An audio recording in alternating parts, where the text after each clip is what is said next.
కిరణం వెలుగు కిరణం వెలుగు నీతి సూర్యుడు నీపై ఉదయించును అతని రెక్కలు ఆరోగ్యమునిచ్చును నీతి సూర్యుడు నీపై ఉదయించును అతని రెక్కలు ఆరోగ్యమునిచ్చును మందిరమంతా యెహోవా తేజస్సు అందరూ చూడ నిండియుండెను మందిరమంతా యెహోవా తేజస్సు అందరూ చూడ నిండియుండెను సుందరమగు క్రీస్తు తేజస్సును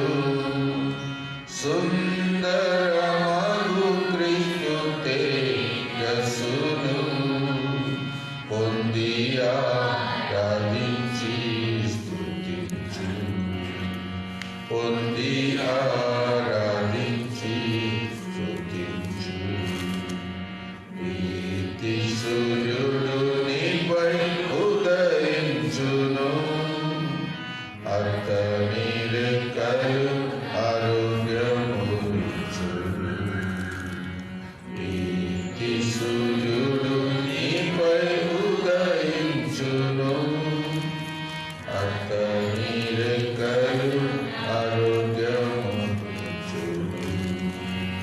తన మహిమకు రాజ్యమునకును మనలను పిలిచిన దేవునికి తన మహిమకు రాజ్యమునకును మనలను పిలిచిన దేవునికి వినయము తోడని విధేయులమై వినయము తోడని విధేయులమై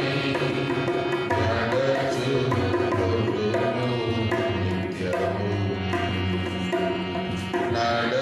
నడచుకొందుము నిత్యము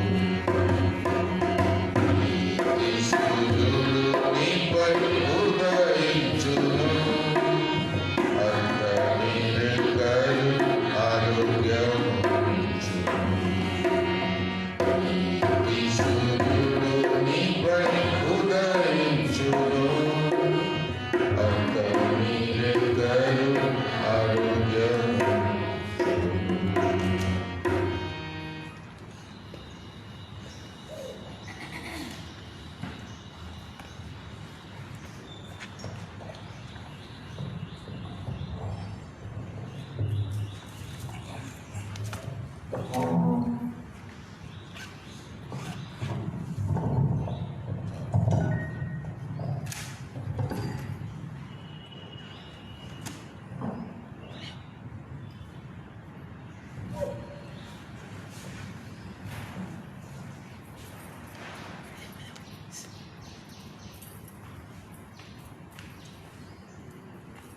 న్యాయాధిపతులు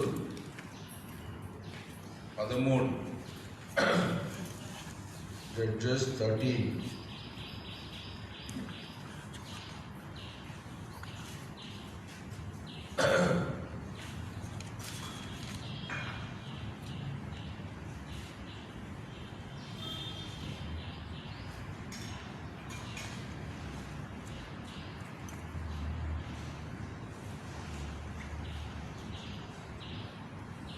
సిస్టర్స్ అందరికీ పాటల పుస్తకాలు ఉన్నాయా ఉన్నాయా అమ్మా?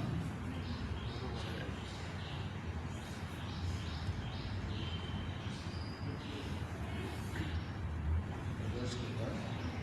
ఎందుకున్నా?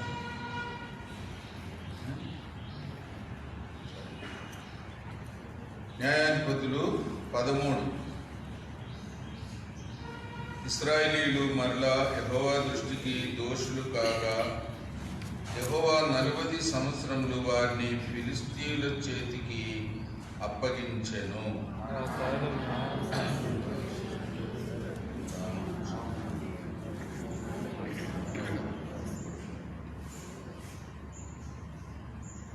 యెహోవా దూత ఆ స్త్రీకి ప్రత్యక్షమై, ఇదిగో నీవు గొడ్రాలవు, నీకు కానుపు లేకపోయెను, అయితే నీవు గర్భవతి అయి కుమారుని కందువు.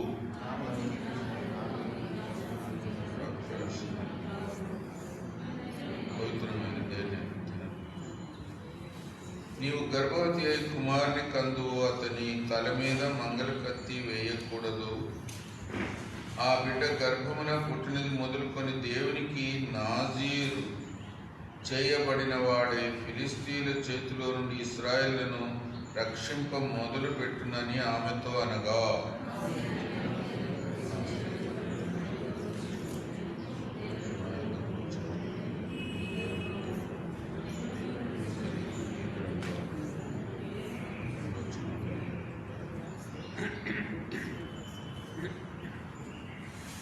కానీ ఆలకింపుము, నీవు గర్భవతి అయి కుమారుని కందువు, కాబట్టి నువ్వు ద్రాక్షారసమునే గాని మద్యమునే గాని త్రాగకుండుము, అపవిత్రమైన దేన్నైనను తినకుండుము. ఆ బిడ్డ గర్భమున పుట్టినది మొదలుకొని చనిపో వరకు దేవునికి నాజీరు చేయబడిన వాడై ఉండునని నాతో చెప్పిన నేను.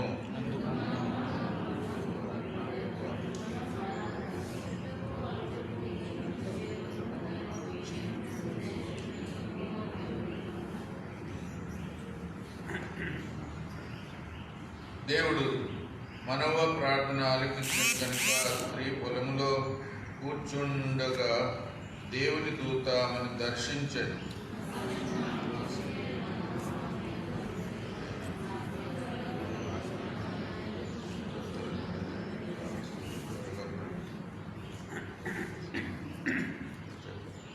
అప్పుడు మనవ లేచి తన భార్య వెంబడి వెళ్ళి ఆ మనుషుని వద్దకు వచ్చి, ఈ స్త్రీతో మాట్లాడిన వాడు నీవేనా అని అతనిని అడుగుగా, అతడు నేనే అనెను.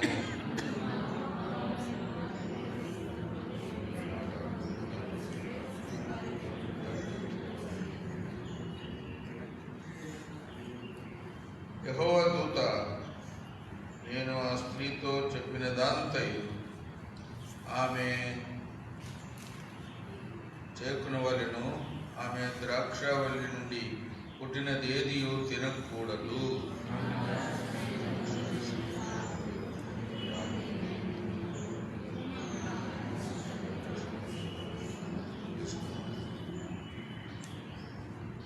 అప్పుడు మనోవా, మేము ఒక మేకపిల్లను సిద్ధపరిచి నీ సన్నిధిని ఉంచు వరకు నీవు ఆగుమని మనవి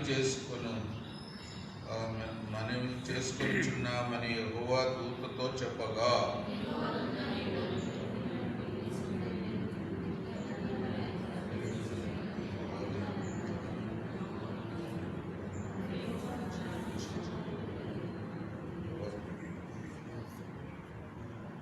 మనోవా, నీ మాటలు నెరవేరిన తర్వాత మేము నిన్ను సన్మానించినట్లు నీ పేరేమని యెహోవా దూతను అడుగుగా,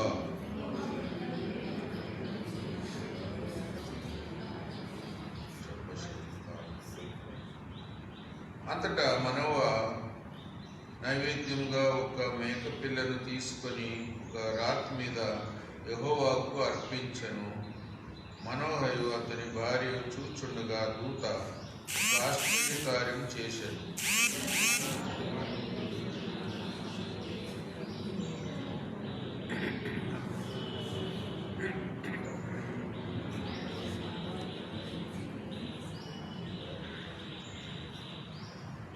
ఆ తర్వాత యెహోవా దూత మరలా మనోహకును అతని భార్యకును ఇక ప్రత్యక్షము కాలేదు.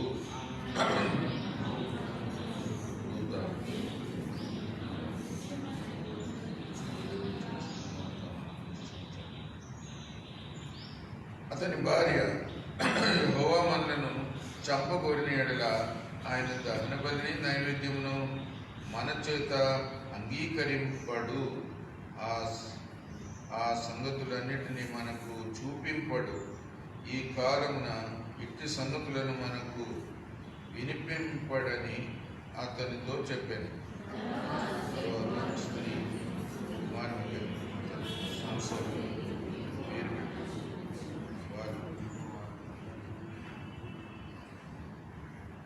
మరియు యెహోవా ఆత్మ జొర్యాకును ఎఫ్తాయికును మధ్యనున్న మహానిదానులో అతన్ని రేపుటకు మొదలుపెట్టాడు.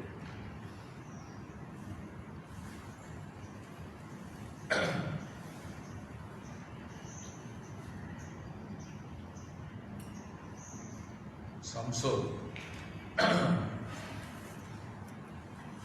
ఇంకొక న్యాయాధిపతి. తండ్రి పేరు మనోవ.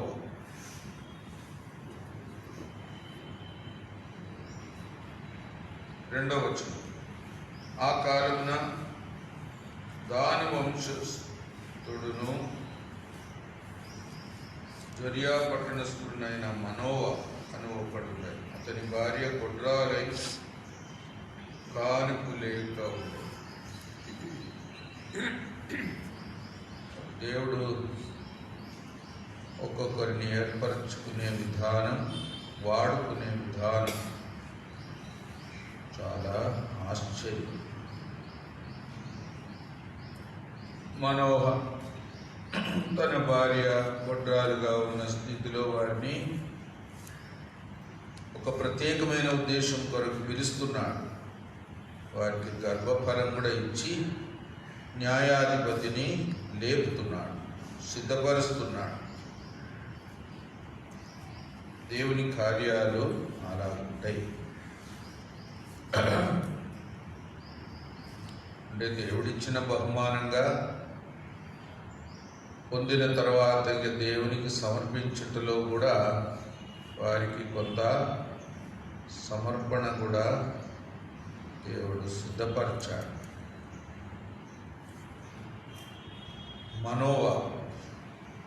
మనోవ అంటే అర్థము నోవలాగనే. నోవా అంటే అర్థం ఏంటి? విశ్రాంతి. మనోవ అంటే కూడా విశ్రాంతి. విశ్రాంతి. దేవుని కార్యాలు దేవుడు నెరవేర్చి మనకు విశ్రాంతి ఇస్తాడు. దేవుడు 6 రోజులు సృష్టిని చేసి 7వ రోజు విశ్రమించాడు. అంటే అర్థం ఏంటి? 6 రోజులు సృష్టిని చేసి దేవుడు తన పనిని పూర్తి చేశాడు. మనం 6 రోజులు పని చేసి 7వ రోజు విశ్రాంతి తీసుకున్నాడంటే అర్థం ఏంటి? అలసిపోయాడు. 6 రోజులు పని చేస్తే అలసిపోరా? అలసిపోతారు. దేవుడు అలసిపోడు. దేవుని బలమేమీ తక్కువ కాదు. దేవుడు విశ్రాంతి తీసుకున్నాడు అంటే దేవుడు తన పనిని పూర్తి చేశాడు అని అర్థం. కాబట్టి మనము విశ్రాంతిలో ప్రవేశించే మార్గం ఏంటంటే దేవుడు తన పనిని పూర్తి చేశాడు. శిలువ మీద యేసు ప్రభు ఒక మాట అన్నాడు, సమాప్తమాయ. అందరు చెప్పండి, ఏమైంది? It is finished. అంటే తాను చేయవలసిన మన రక్షణ కొరకైన కార్యం శిలువ మీద పూర్తి చేశాడు. మన శిక్ష అంతా భరించాడు. లోక పాపం అంతటిని మోసుకుపోయాడు. అందుకే యేసు ప్రభు ద్వారా దేవుడు చేసిన కార్యమును పూర్తిగా ఎవరు నమ్ముతారో వాళ్ళకు విశ్రాంతి, వాళ్ళకు రక్షణ. విశ్రాంతి అంటే దేవుడు మన కొరకు సిద్ధపరిచిన దాన్ని మనం అనుభవించడం. విశ్రాంతి అంటే మన సొంత ప్రయాసము నుండి మనం విరమించుకోవడం. లోకంలో అందరూ కష్టపడుతున్నారు, కానీ వాళ్ళకు విశ్రాంతి దొరకదు. వారు సొంతగా ప్రయాసపడుతున్నారు, దేని కొరకో, అదంతా వ్యర్థమే. అందుకే వాళ్ళకు విశ్రాంతి ఉండదు. ఎవరైతే దేవుడు నా కొరకు సమస్తమును నెరవేర్చాడు, పూర్తి చేశాడు, దేవుడే నా పక్షంగా కార్యం చేశాడు, తన కుమారుడైన యేసుక్రీస్తు ద్వారా అని నమ్ముతారో వారికే విశ్రాంతి. ఇంకా వారి సొంత ప్రయత్నం కూడా చేయనక్కర్లే. విశ్రాంతి. ఇవన్నీ హెబ్రీ పత్రికలో ఉంది.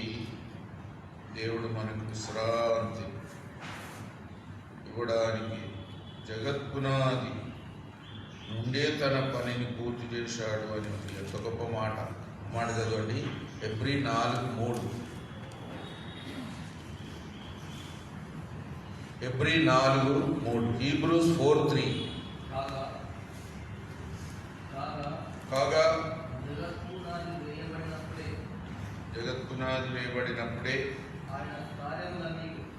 ఆయన కార్యములన్నీ సంపూర్తి అయి ఉన్నాను. ఆ మాట గమనించండి. జగత్పునాది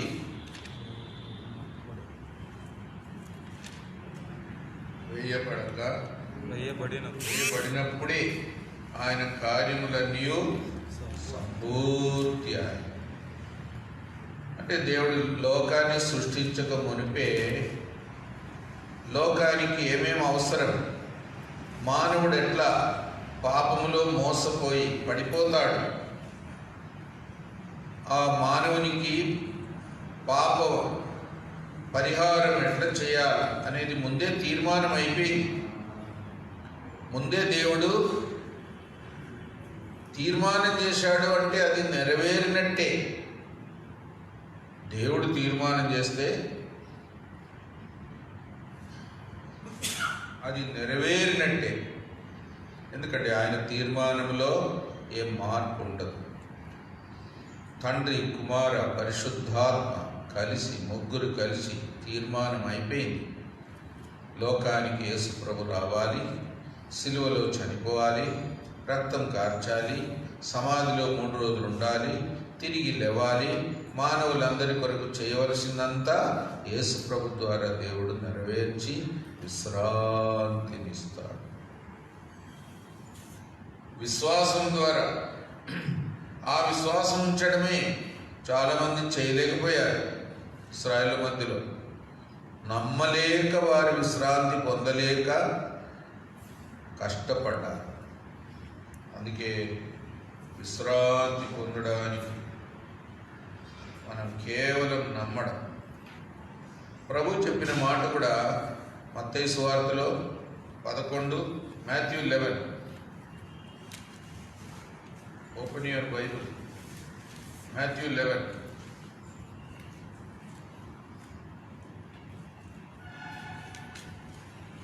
మత్తయి సువార్తలో ఏముంది? నా కాడినెత్తుకోండి, నా కాడి సులువైంది,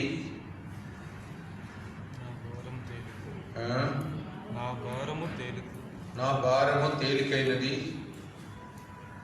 నా కాడి ఎత్తుకొని నా ఎద్దుకు రండి, అప్పుడు మీ ప్రాణములకు విశ్రాంతి. చూడండి, నా కాడి ఎత్తుకోండి.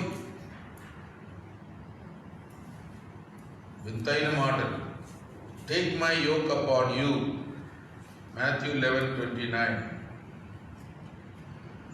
You will find rest unto your souls. ఈ విశ్రాంతి ఏంటబ్బా? కాడి ఎత్తుకుంటే విశ్రాంతి వస్తుంది అంటాడు. కాడి తీసేస్తే విశ్రాంతి వస్తుంది అంటే బాగుంది కదా. కానీ అలాగ చెప్పలే. నా కాడి ఎత్తుకోండి, నా భారం సులువైనది. అంటే మనతో పాటు ప్రభు మన భారం భరిస్తాడు. ప్రభు భారం మనం భరించడం కూడా ఒక గొప్ప ధన్యత. ప్రభు పని ఏది చేసినా కూడా అదొక గొప్ప ధన్యత. అది మన భారం మనం భరించేదానికంటే సులువైన జీవితం. దేవుని పని చేయడం, దేవుడిచ్చిన బాధ్యతను నెరవేర్చడం, యేసు ప్రభువారికి తండ్రి ఇచ్చిన బాధ్యతలో మనం కూడా పాలివారు కావడం, అది ఒక తేలికైన జీవితం. ఎందుకంటే దేవుడే మనకు సహాయపడతాడు, ఆయనే భారం భరిస్తాడు. 2 ఎద్దులు కలిసి ఒక కాడిని మోస్తున్నది అనుకోండి. ఒక ఎద్దు కొంచెం ఎత్తుకుందనుకోండి, అప్పుడు అంత ఎత్తుగా లేని ఎద్దు మీద ఎక్కువ భారం పడుతుందా? పడదు. ఎత్తుగా ఉన్న ఎద్దు మీదనే ఎక్కువ భారం పడుతుంది. దాదాపు పూర్తి భారం పడుతుందని కూడా చెప్పవచ్చు. కొంచెం పొట్టిగున్న ఎద్దు మామూలుగా కాడి కింద మెడబెట్టి నడిస్తే చాలు, తక్కిందంతా బలమైన ఎత్తుగా ఉన్న ఎద్దు మొత్తం భరిస్తుంది. ఒక విధంగా అట్లే అనుకోవాలి. ప్రభు మన పక్కన ఉంటే ఆయన ఎంతో బలవంతుడు, ఆయన భారమంతా భరిస్తాడు. మనం ప్రక్కన ఊరికే నిలబడమే, నడవడమే, కాడి మన మెడ మీద పెట్టుకోవడమే. అంత సులువైన మార్గంలో ప్రభు మనల్ని నడిపిస్తాడు. మన ప్రక్కన ప్రభు ఉండి, అది ఒక గొప్ప ఆధిక్యత.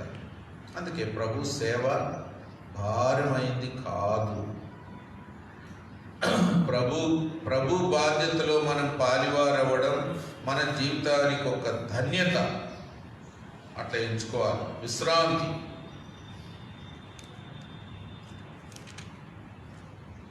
తర్వాత న్యాయాధిపతులు 13వ అధ్యాయం, జడ్జెస్ 13.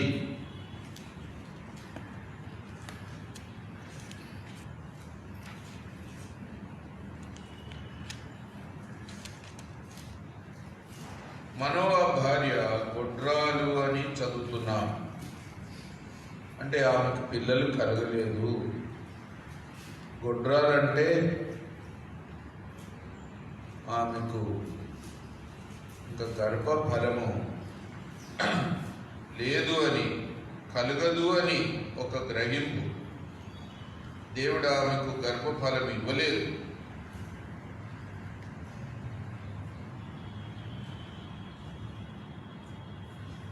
కానీ బైబిల్లో ఒక ప్రత్యేకమైన మాట కూడా రాయబడింది. గొడ్రాల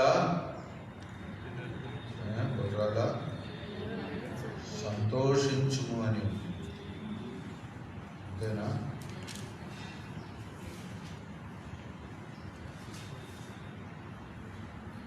గలతీ 4:27 ఎవరైనా చదవండి. గలేషియన్స్ 4:27.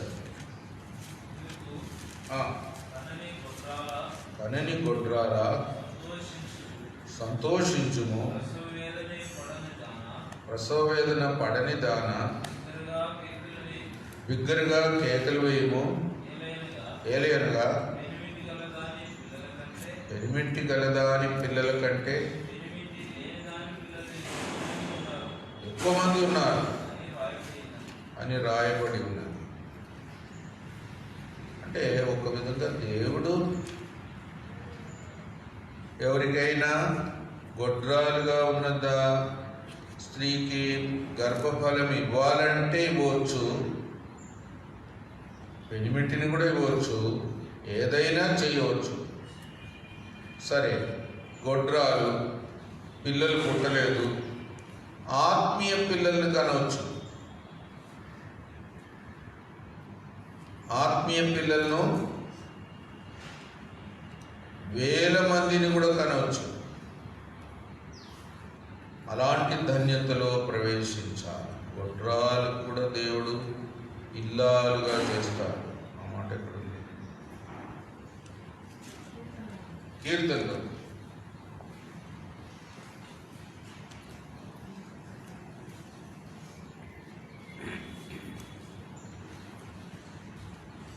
113:9. ఎవరైనా చదవండి. కీర్తనలు 113:9 చదవండి. ఆయన సంతులేని దానిని సామ్ 113:9 చదవండి. సంతులేని దానిని ఇల్లాలుగాను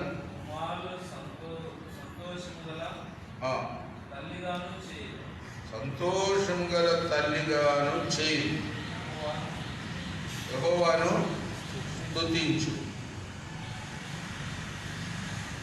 సంతులేని దానిని ఇల్లాలుగాను కుమారుడు సంతోషము గల తల్లిగాను చేయును. యెహోవాను స్తుతించుడి. అంటే దేవునికి అసాధ్యమైంది ఏది లేదు అని. ఒక విధంగా దేవుడే సంతానం అనేది దేవుడిచ్చే బహుమానం, దేవుడిచ్చే స్వాస్థ్యం, అది దేవుని వరం. ఒక బిడ్డ పుట్టడం అంటే ఆ బిడ్డకిచ్చే ఆయుస్సు, ఆరోగ్యము, ఆత్మ, ప్రాణ శరీరాలను దేవుని సృష్టి. అది మనుషులు సొంతగా పొందగలిగింది కూడా కాదు, మనుషులు కలిగించగలిగింది కూడా కాదు. ఏదో తల్లి కనింది అని అంటాం. తల్లి కాదు కనింది, దేవుడు కననిచ్చాడు అని చెప్పాలి. మా కొడుకు పుట్టాడు అంటాం. మాకు పుట్టాడు అని దేవుడు పుట్టించాడు అని చెప్పాలి. ఎందుకంటే దేవుడిచ్చే బహుమానం అది. ఇవన్నీ గొడ్రాల విషయంలో కూడా దేవుడు అద్భుతం చేయగలడు అని ఒక మాట. మనోవా ఇంట్లో దేవుడు అద్భుతం చేశాడు. మనం ఆత్మీయంగా గొడ్రాలుగా ఉండకూడదు, అది జాగ్రత్త తీసుకోవాలి. ఫలించేవారుగా ఉండాలి. ఆ మాట చదువు. మనం ఆత్మీయంగా we should not be barren spiritually. 2వ పేతురు 1:8. 2 పీటర్ 1:8. ఇది మీకు కలిగి విస్తరించిన ఎడల అది మన ప్రభు అయిన యేసుక్రీస్తును గూర్చిన అనుభవ జ్ఞాన విషయంలో మిమ్మల్ని సోమరులైనను నిష్ఫలులైనను కాకుండా చేయండి. బ్యారన్, నిష్ఫలులు. పిల్లలు లేని తల్లిని ఏమంటారు? గొడ్రాలు అంటారు. ఆత్మీయ ఫలాలు ఫలించని వ్యక్తిని ఏమంటారు? వారు కూడా నిష్ఫలులు, గొడ్రాల్లాగానే. అట్లా కాకూడదు అని. అందుకే మన ఆత్మీయ జీవితం ఎప్పుడు వర్ధిల్లాలి, అభివృద్ధి చెందాలి అని ఒక ఆశ మనకు ఉండాలి. నేను ఉన్న స్థితిలోనే నేను ఉండరాదు, నా గుణములో కూడా మార్మనసు పొందిన తర్వాత దేవుని గుణలక్షణాలు చేర్చబడాలి. విశ్వాసం మాత్రమే కాదు, అందులో సద్గుణం, దీనత్వం, ఓర్పు, ప్రేమ, సహోదర ప్రేమ చేర్చబడాలి, అభివృద్ధి చెందాలి. అప్పుడు మనం నిష్ఫలులుగా ఉండము, గొడ్రాల్లాగా ఉండము. అందుకే ఒక వ్యక్తి రక్షణ పొందిన తర్వాత ఆత్మీయంగా ఎదగాలని ఆశ ఉండాలి. నేను ఉన్న స్థితిలోనే చాలా కాలం అట్లనే ఉండకూడదు, స్తంభించిపోకూడదు. ఎంత జాగ్రత్తగా ఉండాలి.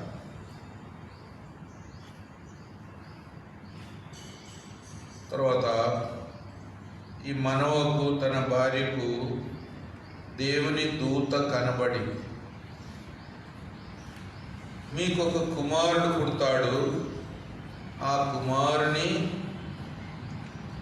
నాజీరుడుగా చెయ్యాలి అని చెప్తారు. ప్రతిష్ఠించాలి.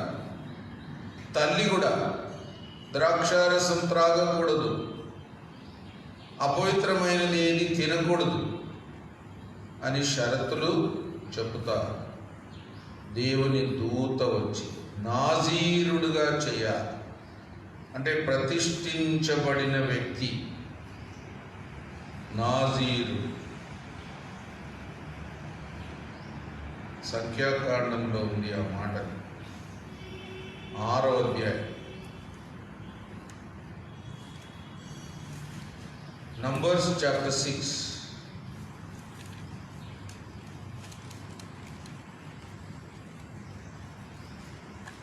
3వ వచనం చదువు. ద్రాక్షారసము చిరకనైన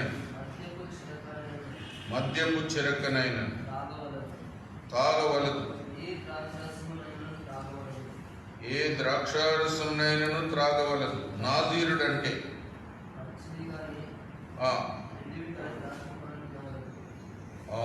తినవలదు. ద్రాక్ష పండ్లు కూడా తినకూడదు. అంటే ఒక సుఖభోగం ఉండకుండా సామాన్యమైన అద్దుబాటులో ఉండే కట్టుదిట్టాల్లో ఉండే జీవితం జీవించాలి. నాజీరుడు అంటే అదే. వేరే వాళ్ళు ద్రాక్షారసం తాగొచ్చు, కొంచెం ఎక్కువ తాగాడంటే మత్తు కూడా అవుతాడు, ఆరోగ్యం పుష్టిగా ఉండొచ్చు. నాజీరుడు అట్ట ఉండకూడదు. నాజీరుడు దేవుని కొరకు ప్రతిష్ఠించుకున్న వ్యక్తి కనుక జాగ్రత్తగా ఉండాలి. 5వ వచనం చదవండి. అతడు సంఖ్యాకాండము 6:5 అతడు నాజీరుడగుటకు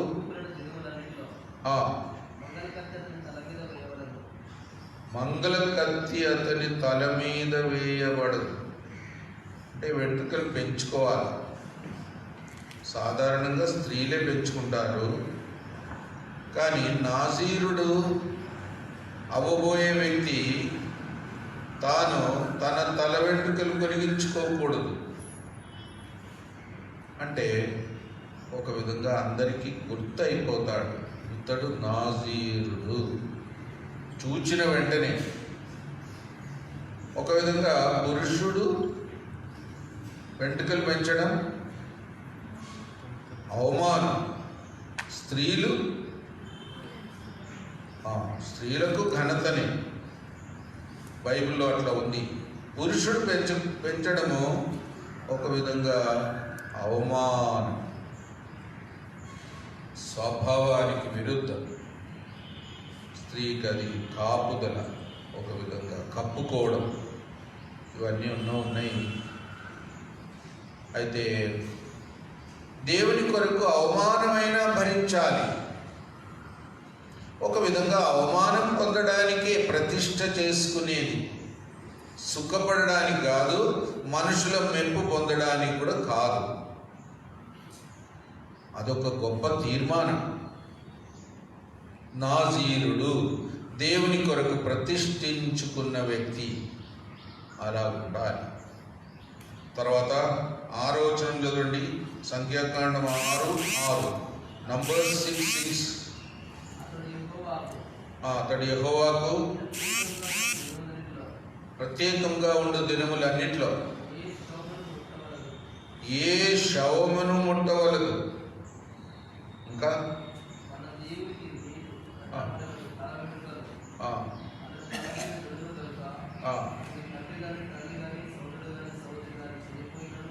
చనిపోయినను వారిని బట్టి తన్ను తాను అపవిత్రపరచుకొనవలదు. తండ్రి తల్లి చనిపోయినా కూడా దగ్గరికి పోకూడదు, ముట్టకూడదు. అంటే ప్రభువుని ప్రేమిస్తున్నాడు అని రుజువు కావాలి. తల్లి, తండ్రి, ఇంకా ఇంటివారు ఎవరైనా చనిపోయినా కూడా శవాన్ని పోయి ముట్టకూడదు, అపవిత్రుడైపోతాడు. దేవుని కొరకు రోషంగా ఉండాలి. దేవుణ్ణి అందరికంటే ఎక్కువ ప్రేమించాలి. దేవునితో సమానంగా ఇంటి వారిని కూడా ప్రేమించరాదు. తండ్రిని కానీ తల్లిని కానీ ఎవరిని కూడా ప్రేమించరాదు. ప్రభువుని ప్రేమిస్తున్నాడని రుజువుపరచాలి. కాబట్టి ఎంత గొప్ప షరతి! నాజీరుడుగా చేయాలి కుమారుడు పుట్టినప్పుడు అని మనోత తన భార్యతో దేవుని దూత వచ్చి చెప్పడం, అది ఒక గొప్ప షరతుతో కూడింది. దేవుని దూత ప్రత్యక్షమైనాడు. మనో ఏమనుకుంటాడంటే దేవుడే ప్రత్యక్షమైనాడు. దేవుడు కాదు, దేవుని దూత ద్వారా దేవుడు ప్రత్యక్షమైనాడు. ఇండైరెక్ట్గా ఒక దర్శనం. దేవుని దూత దేవుడు ఎక్కడికి పంపినా పోతాడు, వర్తమానం తీసుకుపోతాడు. ఏది చెప్పమంటే అది చెప్తాడు, ఏది చేయమంటే అది చేస్తాడు. వారు పొరపాటున దూతకే మొక్కడానికి వారు ఒక విధంగా అంత గ్రహింపు సరిగా లేనందుకు దూతకే సన్మానం చేయాలి, దూతకే బలి అర్పించాలా, దూతనే గౌరవించాలా, మొక్కాలా అని అనుకున్నారు. దూతను చూచి దేవుని చూచారు, ఇంకా మేము చనిపోతామని కూడా అనుకున్నారు.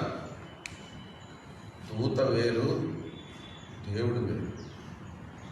దేవుని దూతలకు మొక్కకూడదు.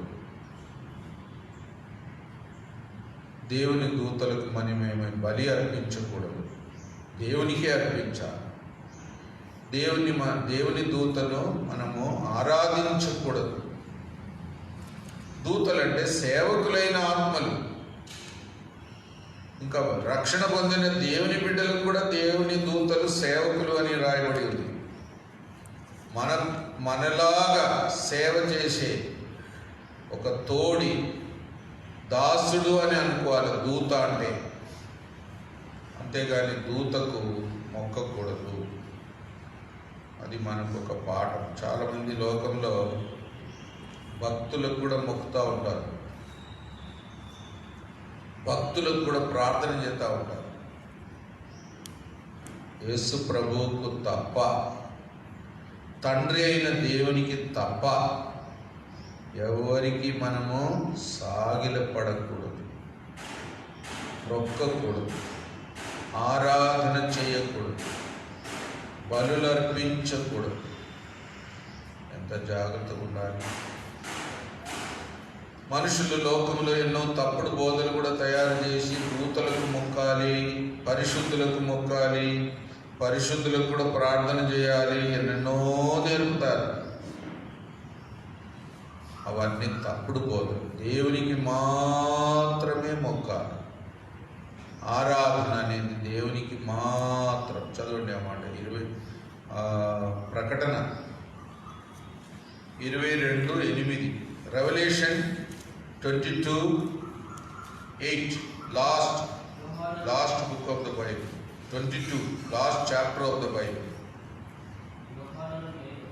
యోహాను నేను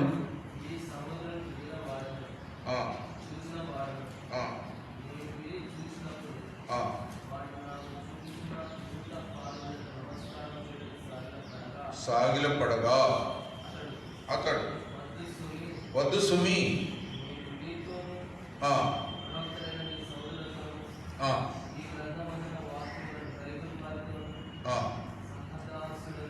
సహదాసుడను. చూడండి ఏమంటున్నాడు దూత.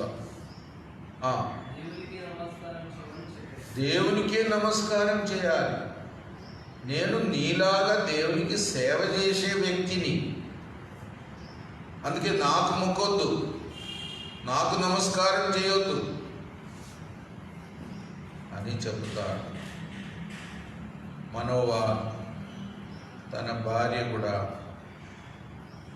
కొంత దూతను చూడగానే ఆశ్చర్యపోయి, ఆ వెలుగు, ఆ ప్రకాశం, ఆ సడన్గా దిగి రావడం, మరలా ఎక్కిపోవడం అని చూసేసరికి దూతకే బ్రొక్కాలి, దూతకే బలి అర్పించాలి, దూతనే సన్మానించాలి. ఇంకా దూత పేరు కూడా అడుగుతాడు. అది ఒక మర్మం. దూత పేరు అడిగితే దూత చెప్తాడు. కాబట్టి ఇదన్నీ తప్పుడు దారి. మనుషులు ఏదో ఒక రీతిగా దేవునికి కాకుండా వేరే వారికి మొక్కడానికి రెడీగా ఉంటారు, సన్మానించడానికి రెడీగా ఉంటారు, బలి అర్పించడానికి కూడా రెడీగా ఉంటారు. నిజమైన దేవునికి మాత్రమే మొక్కుబడి చేయాలి, ఆరాధన చేయాలి. అది మనం ఖచ్చితంగా మనసులో పెట్టుకోవాలి. ఈ తప్పుడు బోధన చేసే వాళ్ళందరూ ఎవరెవరికో ప్రార్థన చేస్తారు, ఎవరెవరికో బలి అర్పిస్తారు, ఎవరెవరికో సాగిల పడతారు. ఇవన్నీ తప్పు. మనకు కూడా ఎవరు కాలు మొక్కనీయకూడదు. కొంతమంది ఏదైనా మేలు చేసి ప్రార్థన చేసి వాళ్ళ రోగం ఏదైనా బాగైతే వచ్చి కాలు మొక్కుతారు. అది కూడా తప్పే. దేవునికే మొక్కాలి. మనం ఎంతో జాగ్రత్తగా ఉండాలి. దేవునికి ఇచ్చే మహిమ దేవునికి ఇవ్వాలి, దేవునికి మాత్రం ఇవ్వాలి. ఆ మహిమ ఆరాధన అనేది ఇంకెవరికి చెందదు. కొంతమంది ఏం చేస్తారు, రెవరెండ్ అని పేరు పెట్టుకుంటారు. రెవరెండ్ ఎక్కడుంది ఆ మాట? ఇంగ్లీష్లో రెవరెండ్ అనేది, తెలుగులో పూజనీయుడు. 111వ కీర్తన కదా.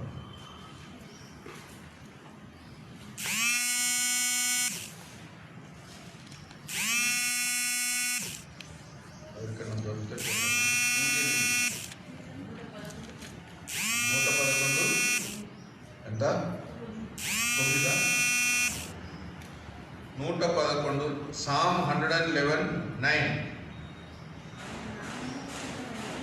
ఆయన నామం పరిశుద్ధమైనది, పూజింపదగినది. ఎవరైనా ఇంగ్లీష్లో చదువుతారా?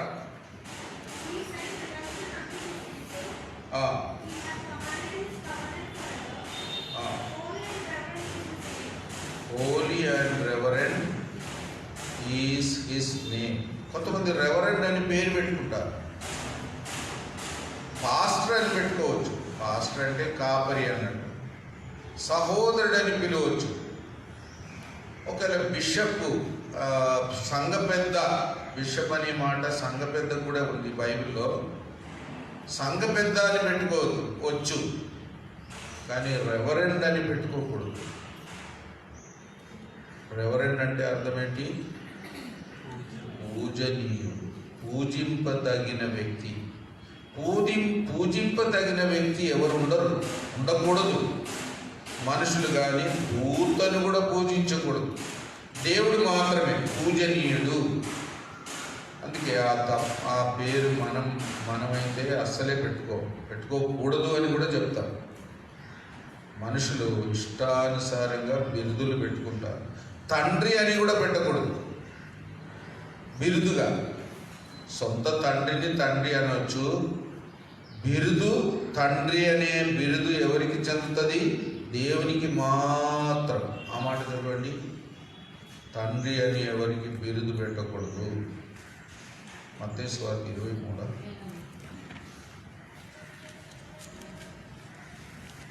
మాథ్యూ 23:8. మీరైతే బోధకుడు అని కూడా పిలువబడవద్దు. ఒక్కడే మీ బోధకుడు. మీరందరూ సహోదరులు. మరియు భూమి మీద ఎవరికైనా తండ్రి అని పేరు పెట్టదు. ఒక్కడే మీ తండ్రి, ఆయన పరలోకమందున్నాడు. తండ్రి అని బిరుదు పెట్టకూడదు, పేరు పెట్టకూడదు. ఈ క్యాథలిక్ వాళ్ళే ఫాదర్ అంటారు, ఇంకా మదర్ అని కూడా అంటారు. Superior mother. ఏమో ఇంకా ఎక్కడ కూర్చోవాలి. ఇవన్నీ తప్పుడు బోధలు, దేవుని వాక్యానికి విరుద్ధం.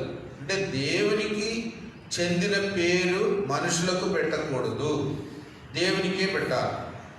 దేవుణ్ణే అలాగ సంబోధించాలి. అంత గౌరవం మనుషులకు ఇవ్వకూడదు. ఆ స్థాయి దేవునికి చెందింది, మనుషులకు ఇవ్వకూడదు. దూతకే ఇవ్వకూడదు, ఇంకా మనుషులకు ఎక్కడిస్తాం? అంత జాగ్రత్తగా ఉండాలి. మనోవా తన భార్య పొరపాటు చేయబోయారు, కానీ దేవుడు వారిని ఆపాడు. దూత కూడా ఒప్పుకోలేదు. బలి అర్పించేది నాకు కాదు, సన్మానం చేసేది నాకు కాదు, దేవునికే చెయ్యాలి అని చెప్తాడు. దేవుని దూతను చూచి కూడా నేను దేవుని చూచాను, నేను చచ్చిపోతానేమో.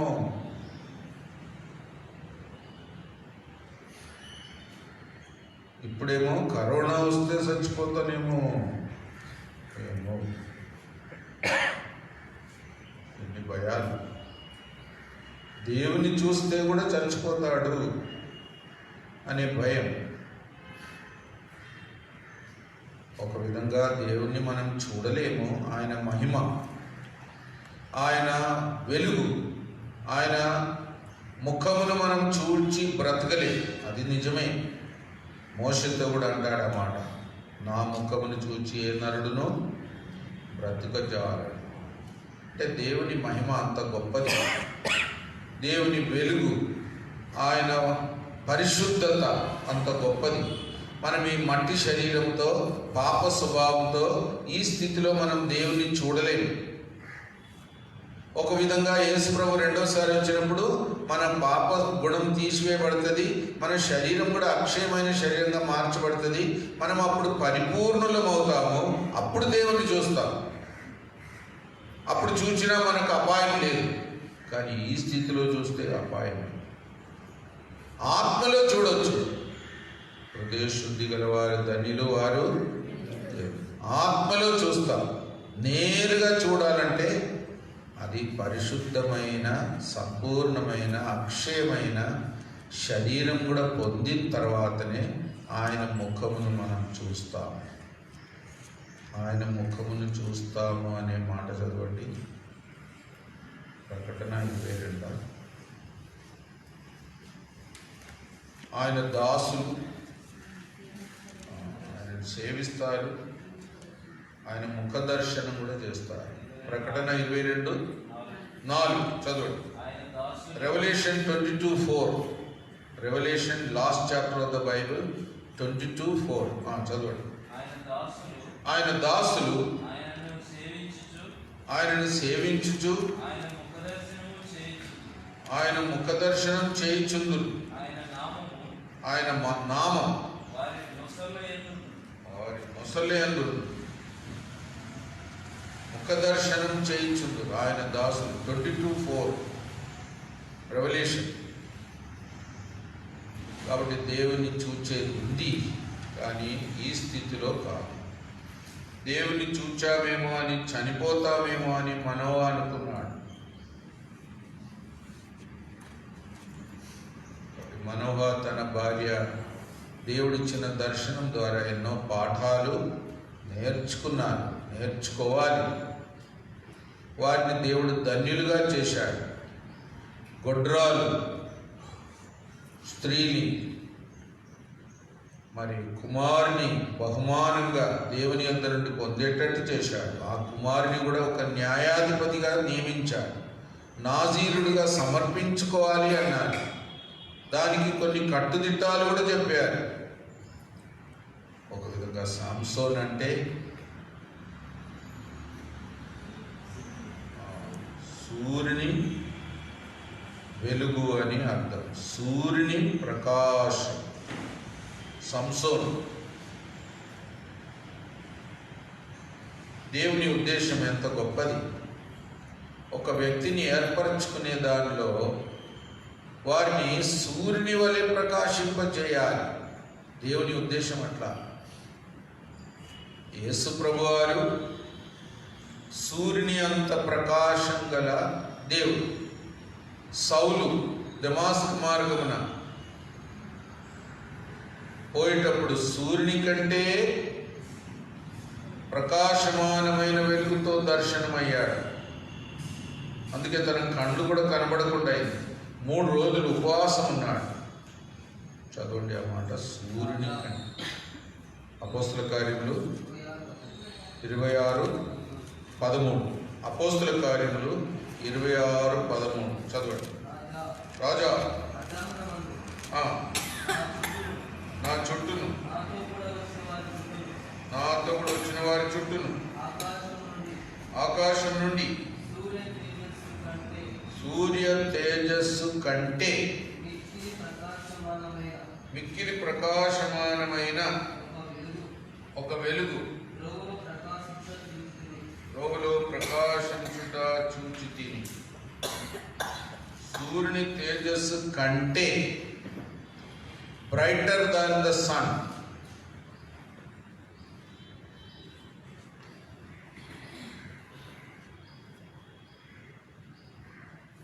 కాబట్టి యేసు ప్రభువారి యొక్క మహిమ సూర్యుని తేజస్సు కంటే మించినది.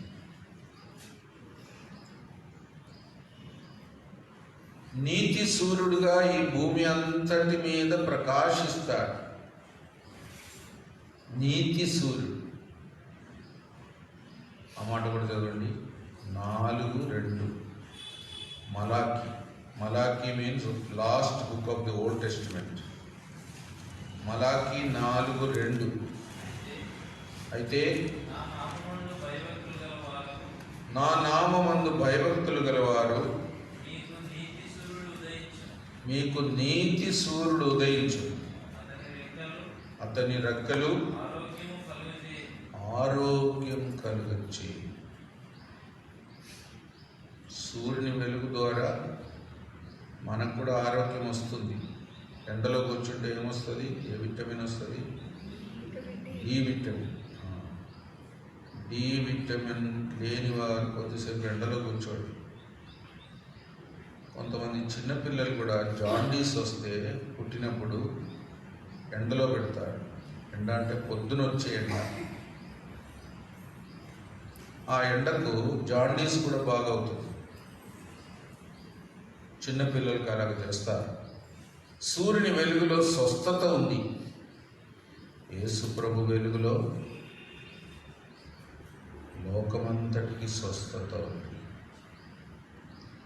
ఒకరోజు యేసు ప్రభు లోకమంతటి మీద ప్రకాశించి లోకంలో ఉండే పాపం అంతటిని తొలగించి నీతితో ఏలుతాడు.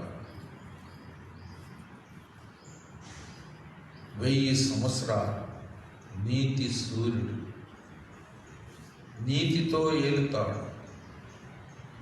ఈ లోకంలో ఉండే అక్రమాలన్నింటినీ అరికడతాడు. అపవిత్రతలన్నింటినీ అరికడతాడు. రోగాన్ని కూడా అరికడతాడు. అప్పుడు ఆయుష్ కూడా పెరుగుతుంది. చిన్న బాలుడే 100 సంవత్సరాలు వయసుగా ఉంటాడు అని కూడా రాయబడి ఉంది. ఎంత గొప్ప మాట. చిన్న బాలునికే 100 సంవత్సరాలు అంటే ఇంకా వాడు పెద్దోడయ్యేసరికి ఎన్ని సంవత్సరాలు బతుకుతాడో.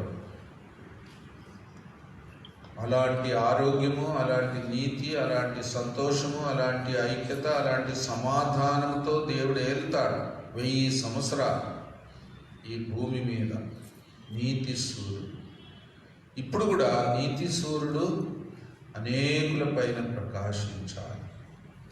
అప్పుడు వారికి స్వస్థత కూడా వస్తుంది. నీతి కూడా వస్తుంది. మంచి జీవితం వస్తుంది. మంచి అలవాట్లు వస్తుంది. మంచి గుణం వస్తుంది. ఈ కరోనా నుండి కూడా స్వస్థత వస్తుంది. నీతి సూర్యుడు. అట్లా మనం ప్రార్థన చేస్తాం. అనేకుల పైన నీతి సూర్యుడు ఉదయించి వారికి స్వస్థత కలగాలి. కరోనా నుండి స్వస్థత కలగాలి. పాపము నుండి కూడా స్వస్థత కలగాలి. నీతి సూర్యుడు లోకం పైన ఇప్పుడు కూడా ప్రకాశించాలి. ఆయన కిరణాలు మన మీద పడాలి. అనేకుల మీద పడాలి. అప్పుడు వారికి స్వస్థత కలుగుతుంది. ప్రార్థన చేయండి. ఒక సహోదరుడు మొదలుపెట్టాడు. దుఃఖకరమైన వార్త. బాపట్ల సేవకుడు డానియల్ బాబు మహిమలోనికి వెళ్ళాడు. కరోనా వచ్చి కుటుంబం ఆదరణ కొరకు ప్రార్థన చేయండి. గుంటూరు ఇక్కడ హాస్పిటల్లో కూడా చేర్చారంట, అక్కడే ప్రభువులో నిద్రించాడు. కుటుంబం యొక్క ఆదరణ కొరకు ప్రార్థన చేయండి. ఇంకా అనేకులు కరోనా వ్యాధితో కష్టపడుతున్నారు. మన సహోదరుడు కూడా పేరు ఓసన్న ఊరికి వెళ్ళాడు. తనకు కూడా కరోనా వచ్చింది. ఓసన్న బీబీఎస్ ఆఫీస్లో ఎక్కువ పనిచేశాడు. సహోదరులు చాలామంది జ్వరాలతో కూడా ఉన్నారు. ఇంకా సహోదరులు ఎవరైనా బలహీనం ఉంటే కూడా ప్రార్థన చేయండి. లోకం అంతటి కొరకు ప్రార్థన చేయండి. ఒక సహోదరుడు మొదలు పెట్టాడు, మైక్ ఇవ్వండి, ఎవరు చేయలేదో వాళ్ళకి ఇవ్వండి, నిన్న ఎవరు చేయలేదు, భూషణ్.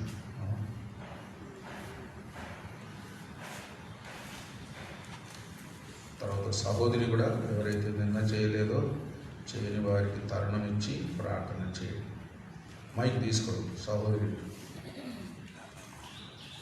చేయండి.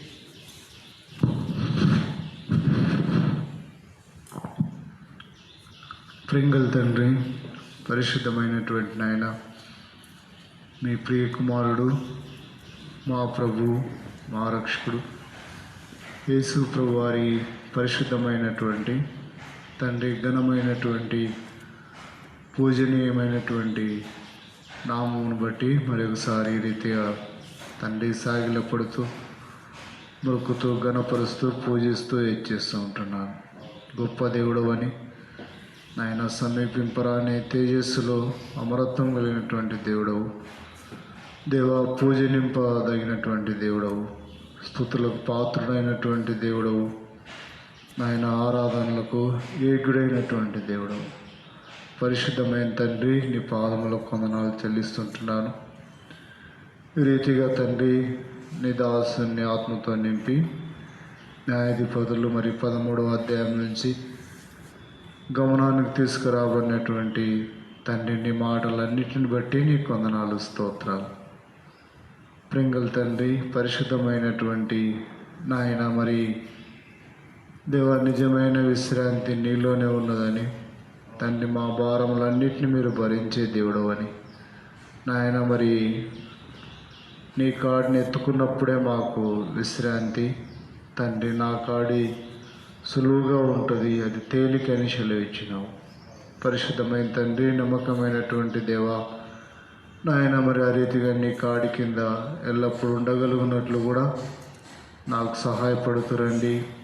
కావలసిన కృప అనుగ్రహించండి దేవా. మరి మా సొంత ప్రయాస నుంచి కూడా విరమించుకున్నప్పుడే మాకు విశ్రాంతి అని సెలవిచ్చినావు నాయన.